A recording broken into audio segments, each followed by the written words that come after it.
Everyone, સ્વાગત છે તમારું ચેનલમાં। આજે આપણે બનાવીશું ગ્રીન મસાલા ભીંડી। આ ભીંડી એકદમ અલગ રીતે બને છે અને ખૂબ જ ટેસ્ટી લાગે છે। જો તમને મારી રેસીપી ગમતી હોય તો ચેનલને સબસ્ક્રાઇબ કરવાનું ના ભૂલતા। ભીંડો વજનમાં 300 ગ્રામ લીધો છે। ભીંડાને 2 થી 3 પાણીએ વોશ કરીને કોરો કરી લેવાનો। એ પછી જ આ રીતે ટુકડા કરી લેવાના। ભીંડાના ટુકડા તમે મોટા પણ કરી શકો છો, મેં મીડિયમ સાઇઝના કર્યા છે। આ મસાલા ગ્રીન ગ્રેવીમાં બનાવીએ છીએ તો ગ્રેવી બનાવવા માટે કોથમીર, લીલા મરચાં, આદુ સાથે લસણ, 2 ચમચી સફેદ તલ, 2 ચમચી કોપરાનું છીણ લીધું છે। બધી જ વસ્તુને આપણે પીસી લઈશું। તીખાશ તમે તમારા ટેસ્ટ મુજબ લઈ શકો છો। લીલા મરચાંની જ રાખવાની છે એટલે મેં 2 લીલા મરચાં લીધા છે। અડધો ઇંચ આદુનો ટુકડો, 8 થી 10 લસણની કળી સાથે 2 ચમચી સફેદ તલ અને 2 ચમચી કોપરાનું છીણ લીધું છે। કોપરાનું છીણ તમે સ્કીપ પણ કરી શકો છો। સાથે કોથમીરના પાન ઉમેરીશું। કોથમીરના પાન ડાળખા સહિત ઉમેરવાનું છે। જરૂર પ્રમાણે પાણી ઉમેરશું અને પીસી લેશું। ગ્રેવી તૈયાર થઈ ગઈ છે। ગ્રેવીમાં જેટલું પાણીની જરૂર પડે એ રીતે પીસીને આ રીતની ગ્રેવી તૈયાર કરવાની છે। ગ્રેવીને એક વાટકામાં કાઢી લઈશું અને ગ્રેવીને આપણે સાઈડમાં મૂકી દઈશું। પહેલાં આપણે ભીંડો સાતળી લઈશું। નોનસ્ટિક પેનમાં 1 મોટી ચમચી તેલ ઉમેર્યું છે, સાથે અડધી ચમચી આખું જીરું અને ચપટી હિંગ ઉમેરશું। 4 થી 5 લસણની કળીને ઝીણી કાપીને ઉમેરશું અને બધી જ વસ્તુ સાતળી લઈશું। લસણનું પ્રમાણ ભીંડાના શાકમાં થોડું વધારે રાખવું, સરસ એવો ફ્લેવર આવે છે। લસણ પણ સતળાઈ ગયું છે। હવે આપણે ભીંડો ઉમેરીશું। ભીંડો વજનમાં 300 ગ્રામ લીધો છે। ભીંડો વોશ કરીએ ત્યારે આપણે કોરો કરી લેવાનો છે। ભીંડામાં પાણીનો ભાગ ન હોવો જોઈએ। ભીંડો જલ્દી કૂક થઈ જાય તે માટે સ્વાદ પ્રમાણે મીઠું ઉમેરીને મિક્સ કરી લઈશું। ભીંડાને આપણે 5 મિનિટ માટે કૂક થવા દઈશું। વચ્ચે વચ્ચે આ રીતે ચલાવતા રહેવાનું છે જેથી ભીંડો સરસ એવો બધી સાઈડથી કૂક થઈ જશે।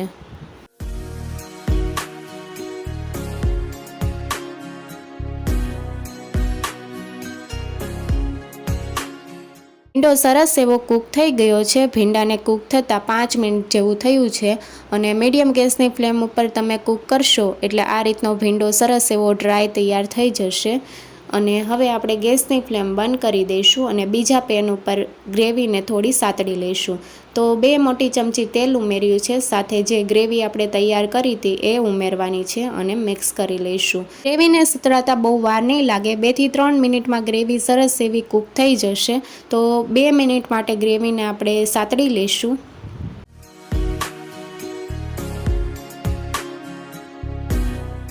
ગ્રેવી સરસ એવી કૂક થઈ ગઈ છે। ગ્રેવીને કૂક થતાં 2 મિનિટ થઈ ગઈ છે। હવે સ્વાદ પ્રમાણે મીઠું ઉમેરશું। મીઠું આપણે ભીંડો કૂક કરતાં પણ ઉમેર્યું છે એટલે પ્રમાણસર લેવું। સાથે અડધી ચમચી ધાણા જીરું પાવડર અને અડધી ચમચી ગરમ મસાલા પાવડર ઉમેરીને મિક્સ કરી લઈશું। મસાલાને ગ્રેવીમાં સારી રીતે મિક્સ કરી લઈશું અને ગ્રેવીને આપણે 1 મિનિટ માટે ઢાંકણ ઢાંકીને કૂક કરી લઈશું, જેથી મસાલા પણ સરસ એવા ગ્રેવીમાં મિક્સ થઈ જશે અને તેલ પણ છૂટું પડશે।